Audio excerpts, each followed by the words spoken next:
Shalom, everyone. I'm Amir Tsarfati, and welcome to yet another episode of the Anchor podcast. The anchor, the hope that we have, is like an anchor to our soul, and we aim and strive to bring you hope through the topics and the people that we host here. So, together with me today is Dr. Dina Aweda. Shalom, Dina. Shalom. You are a doctor of biology in Israel's highest institution for science, and it's called the Technion. Am I right? That's right. Yes.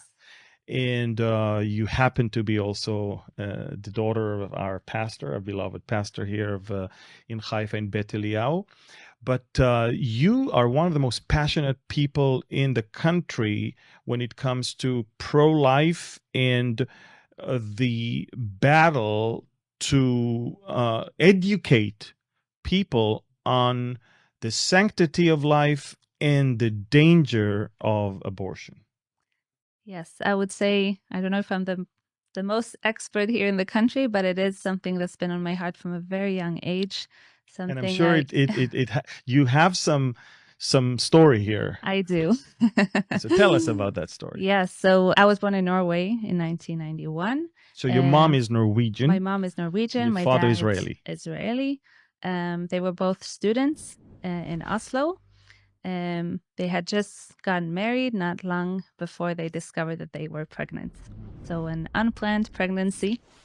They went to the clinic to check this, and they realized my mother was pregnant. And the first thing the nurse handed to my parents was paperwork for abortion. Whoa. They didn't ask for an abortion. They didn't mention an abortion, but that's the first thing they received. So it was an automatic response of a nurse to a situation where pregnancy was unexpected. Right. And they were students. They had no money. It was obviously not the perfect timing. They didn't have the resources. So she assumed that that's the natural reaction to the news of being pregnant. Let me guess, they said no. I mean, you're sitting right here. Huh? I'm sitting here, thankful for my parents. Yes. They said no. I think my father said, "Excuse me, but we don't kill our own children. That's not how we do it." And they left. But yes, this is the story I grew up with about my life, how my life started. And so they told you about it. They told me, and that sort of what stayed and was engraved in you, the fact that so easily people were ready to give up on you. On me, yes. So sometimes to think about it, this nurse, what she actually was saying is, you, Dina, she didn't know me, but it was me in my mother's womb, don't deserve to live. Yeah. I mean, for what reason? Yeah.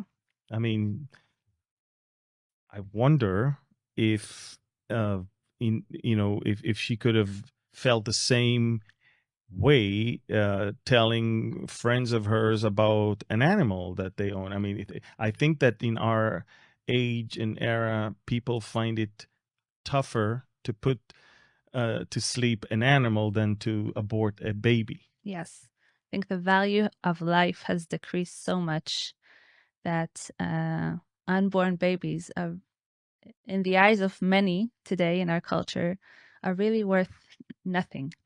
They are clusters of cells. It's a clump of cells. It's not a living thing, even though science tells us otherwise. Unbelievable. Yes. And you're a scientist. It's not like you're an uneducated some hillbilly that all you know is that you don't kill babies. You know exactly what it means from the time of conception that there is life. Yes. So it's I think science has been very clear about this all years, that life begins at conception. I mean, we have a cell. It's so interesting because each cell in our body has a different function. Their morphology is different. They're meant to do something. Like I research muscles. The muscle cells are created to contract. That's how they're built. We have heart muscles. We have skin muscles. We have intestine cells. They they do different things and they have a purpose in a way. At time of conception, we have a very special cell that has one purpose, you could say, which is to develop into a human being. It's the only cell that has this capability of dividing into all cells of our body and creating life, and basically. creating life. And that's amazing in itself. Yep, it is. That from one cell we get a human being, a baby. And at what age the fetus becomes a baby with a heartbeat and all of that? So the heart cells start to contract at 3 weeks. That's very early. Many times they don't even know that they're pregnant at that time. Exactly. I read once a statistic that said that most women discover they're pregnant between week 4 and 7. Where there's already a beating heart. Right. Mm. Or at least the cells are beating. The heart is still developing, so it's not a whole heart yet, but we still have a heartbeat of the fetus. And I think what's amazing today is that with all our technology, with all our advanced science, there has never been a time in history where we have so much proof of the life of a fetus inside the mother's womb. I mean, in the 50s, in the 60s, I think the ultrasound was invented. Until then, they couldn't hear the heartbeat, they couldn't see anything.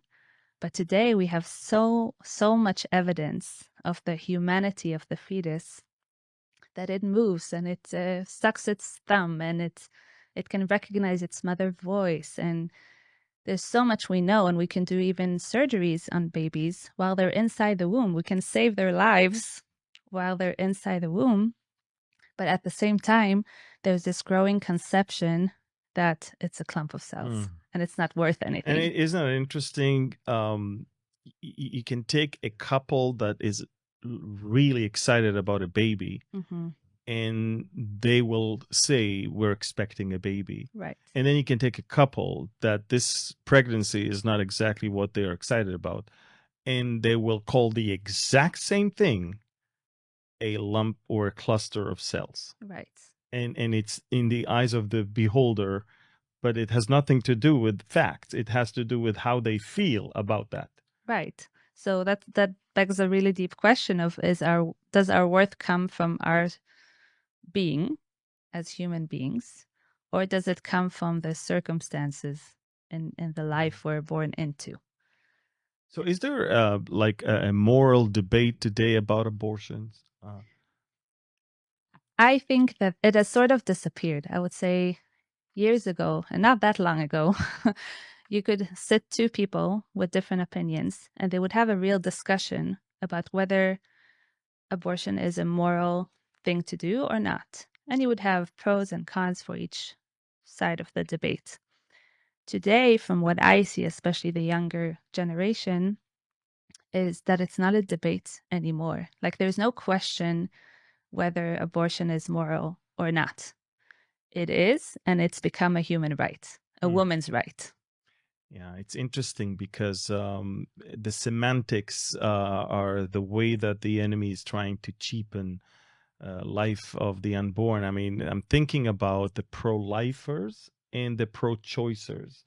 And I'm always thinking, how stupid can one be to think that the opposite of pro-life is pro-choice?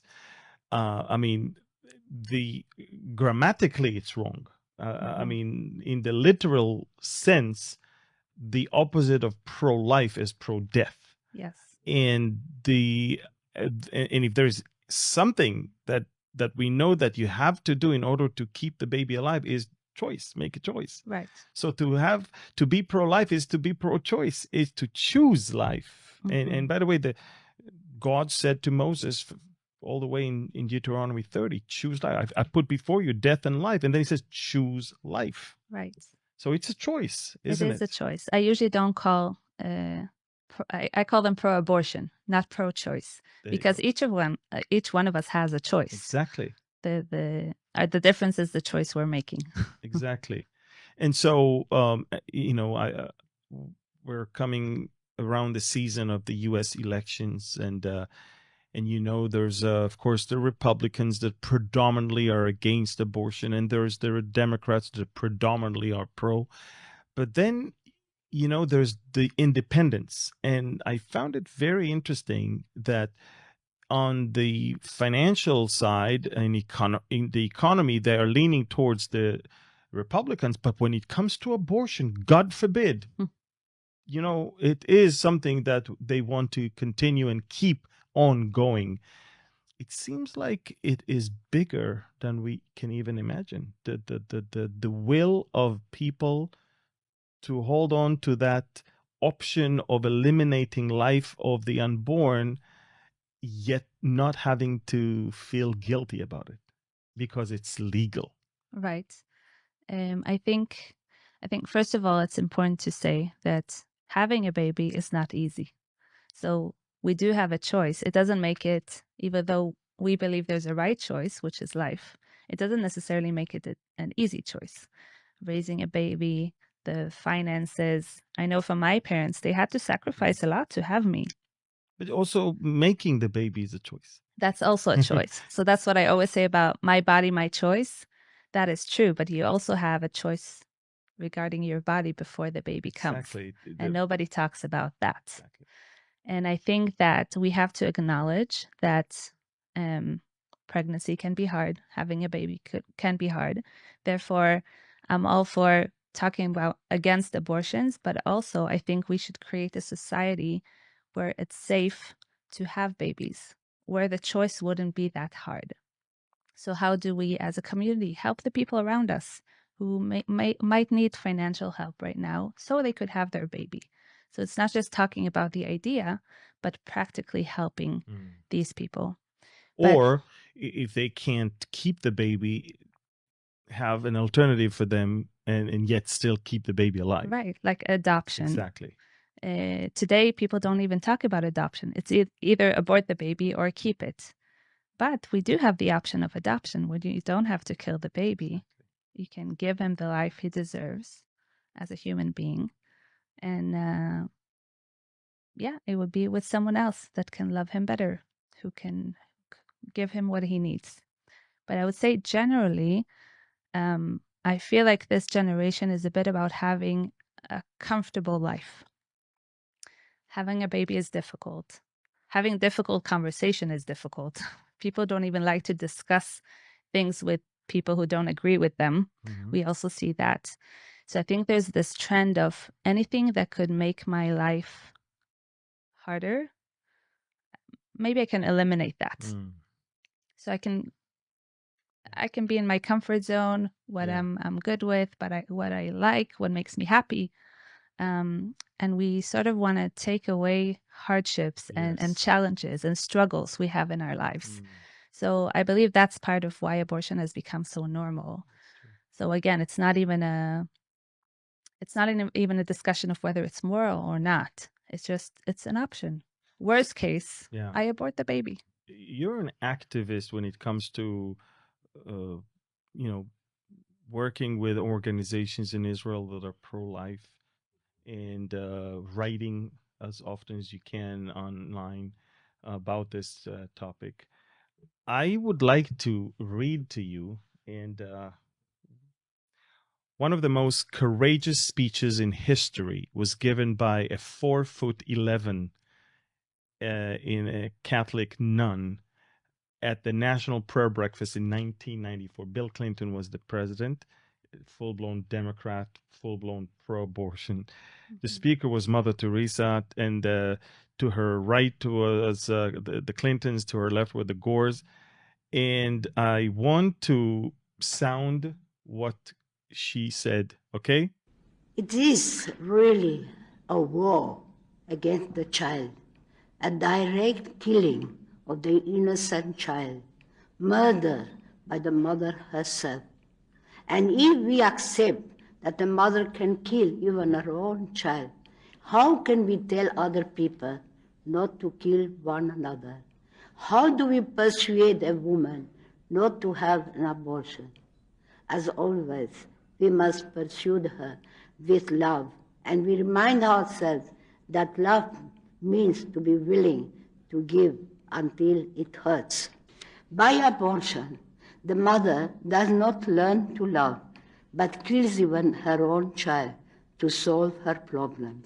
And by abortion, the father is told that he does not have to take any responsibility at all for the child he has brought into the world.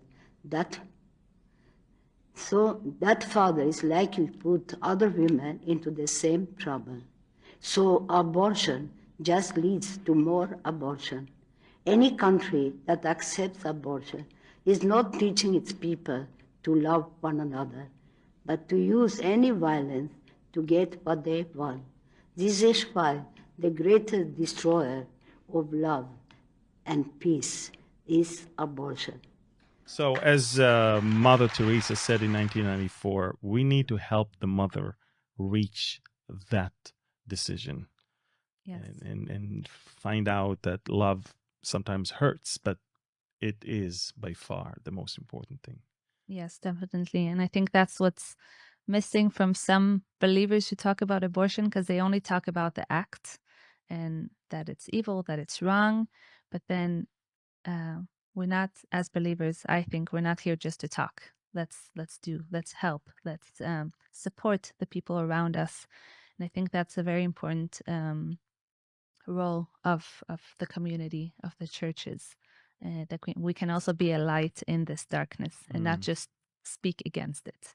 Yeah, I totally agree with you. I think that this is one of those topics. They're very close to my heart personally, because even us, about 11 years ago, 12 years ago, we expected our fourth child, and the doctors, even in our case, the doctors found something wrong with some of the amino protein, whatever it is. I don't even know what it was. So from the moment we decided to keep the baby, we received a hostile treatment, and then eventually, when our fourth was born, the same doctor that wanted us to get rid of it is the one who delivered the baby and saw that he was perfectly healthy. And I don't think there was any remorse. I don't think there was any problem. All right, so this guy is okay, but maybe it could have been something. I mean, it's unbelievable how easy it is today to just decide to stop the life of a human. Yes, and it seems like we only want perfect babies to be born. That's true. If they have some disability, I know in Israel, from stories I've heard from people, that if the child has any disability, They expect you. they would very quickly suggest to abort Yeah. them. And it could be them being deaf or blind or an albino kid, I heard a mother once said, and they can live perfectly fine in this world. So what is love? Is it accepting people as they are and helping them with their difficulties that they may have? Sometimes the doctors are also wrong, like in your case. Yes. It's all chances and percentages of things they predict. So is killing them more loving than being there for them in their struggles that they might have? You allured earlier when we talked before the podcast, you said that it is much deeper than just abortion. You said abortion is just one facade of a greater revolution that this world has gone through or is still going through. What is it? Yes, I think in the 60s, we had the sexual revolution that took place, or sexual liberation, some people called it. And it was actually challenging the whole view of the traditional marriage, sexuality, Gender, everything. homosexuality. And after that, we can see with time, what happened is that many things that were considered immoral not only became moral, but we see them as good now. Preferred, even in Even some preferred cases. in some cases. So it has normalized abortions and pornography and homosexuality, the pill, and all kinds of things that started with the sexual revolution that was meant to give more freedom to people. But it was more freedom for what? To just have fun. Exactly. It was To not do what you freedom want. to be hardworking people, freedom to be more loving or more caring. It's literally, I mean, those are the days of drugs, sex, and rock and roll. Exactly. I mean, it was that they wanted to do without consequences. Right. And that's exactly what abortion is, right? Mm. You don't deal with the consequences of what happened and the baby that was created. Mm. So I think I think abortion is a byproduct of something much deeper in our society, which is how we view relationships and marriage. It is. It is amazing. I'm always thinking about how much money and effort governments take to protect life. I mean, literally, we build militaries to supposedly protect life. Mm-hmm. We build educational systems, health systems. We do everything we can to prolong our life, to protect our life, and yet we are so easily killing the life or the unborn without even giving them a chance to Right. live their life. Our society is pro-life in its Exactly. basics, let's say. Exactly. That's what I'm saying. It's all about staying alive. Yes. Right. And our society is based on Judeo-Christian values, basically biblical values. I mean, we have laws against murder, against rape, against theft, against anything that hurts human beings. But then somehow this line was drawn at birth. But even that line is being crossed right now. Even now, they are even suggesting that even if you change your mind after the birth, there is still I don't know, hours or days period of time where you can still abort even though the baby is perfectly fine, it was already born. Yes. And I mean, they're pushing that goalpost more and more and more to the point that it doesn't really matter anymore. And how far will it go? Exactly. And isn't that interesting? They always use this, what if the girl was raped? What if this? What? And I'm like, you know what? Why don't we only do that? Okay, I agree. Let's do that only when it's the rape. About the 99%. Exactly. 99% of the abortions then will be illegal. Because they're using the 1% to justify the 99%, which has nothing to do with rape or any crime. Right. Or even any disability. It's all about, I don't feel like having a baby right now. Most of the time. Or they do have some struggles, but again, it's financial struggles, right, it's stuff like that. It's not like the baby itself has a problem. So maybe instead of investing money in the abortion clinics, we can use that money to help women who are pregnant with their babies. Absolutely. See, there's so many solutions. I think that the thing is, right now, they vilified everyone that speaks about pro-life to the point that you are misguided, old-fashioned monster almost. And again, a sign of freedom, liberation, liberal lifestyle, and progression. Abortion is part of that. Right. And I find it horrific that killing a human being is actually a token of liberation. Yes. If you're pro-life, you're against women. But that's what they say. But what I say, no, I'm very much pro-women. And it starts with me wanting them to be born. Yeah, absolutely.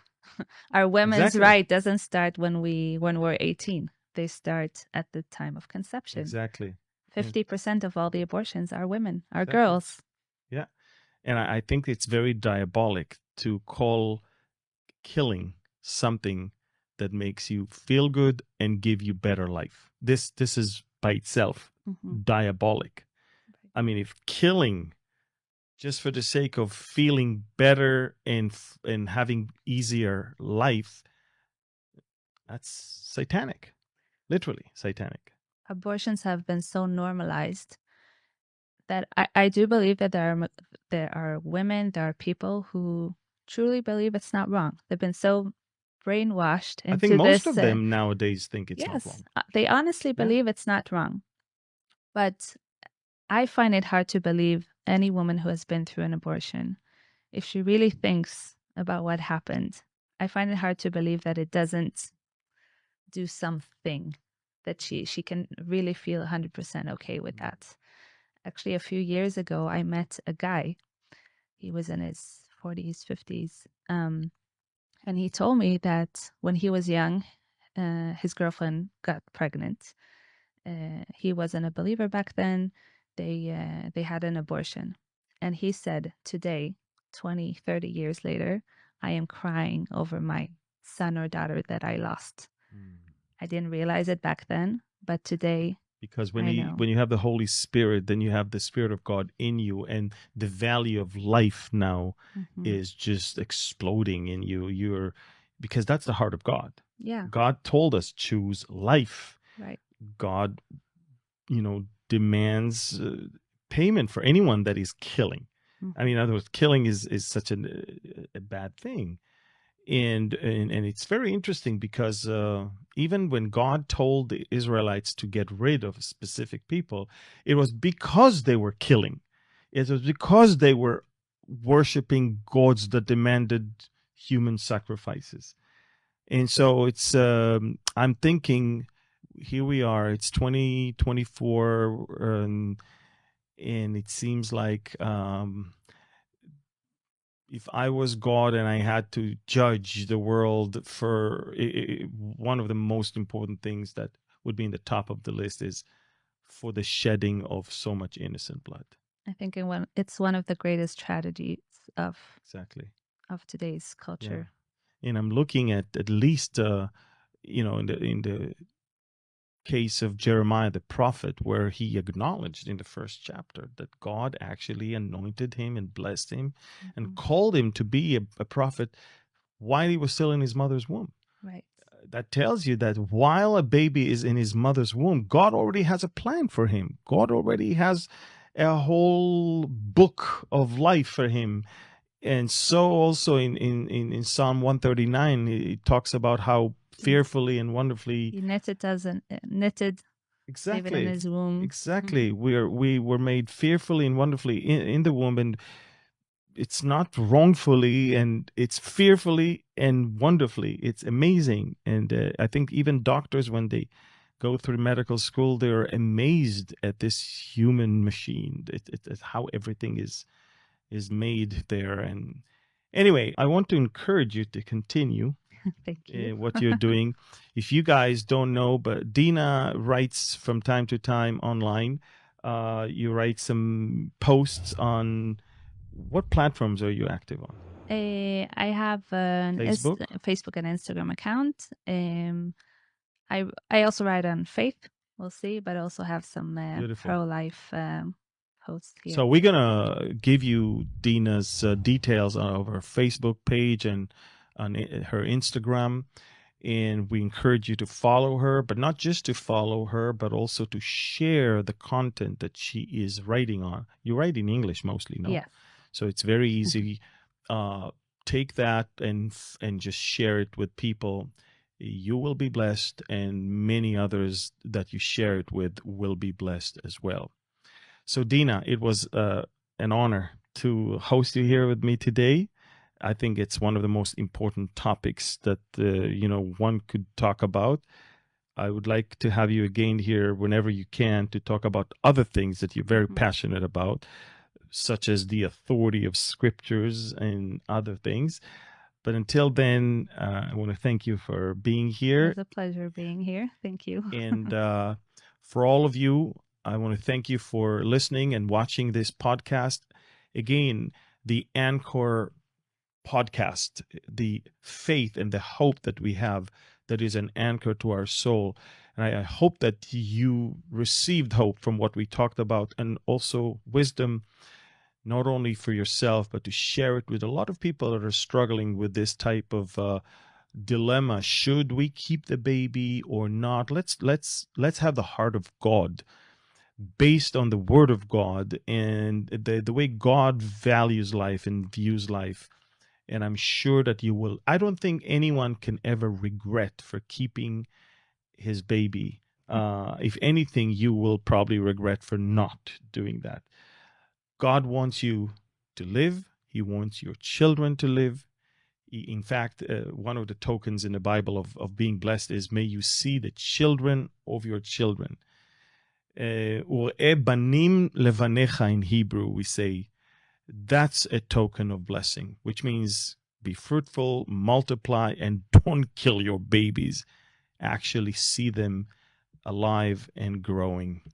So thank you again for watching, and again, follow Dina on social media. Thank you, and I want to say goodbye from Connect in Galilee. Thank you, and God bless you. Shalom.